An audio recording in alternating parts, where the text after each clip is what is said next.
আইন শৃঙ্খলার প্রশ্নে শুধু আরজি করের ঘটনা নয়, তার তো উল্লেখ নেই। অপরাজিতা বিল বুক ঠুকে মুখ্যমন্ত্রী বলেছিলেন যে আমি 15 দিনের মধ্যে সবকে ফাঁসিতে ঝুলিয়ে দেব। অপরাজিতার বা অভয়ার ঘটনার পরে 9ই আগস্ট, তারপরে অন্তত 10টার বেশি শিশুকন্যা বালিকা ধর্ষণ খুন হয়েছে।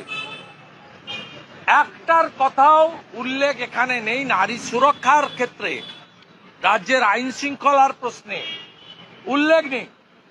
ঈদ ভালো হয়েছে, দুর্গাপূজা ভালো হয়েছে, কালী পুজোও নাকি ভালো হয়েছে। দুর্গাপূজাতে হাওড়ার শ্যামপুরে এতগুলো মায়ের মূর্তি ভাঙা হয়েছে, তার উল্লেখ নেই। বিধানসভা থেকে ঢিলছোড়া দূরত্বে রাজাবাজারে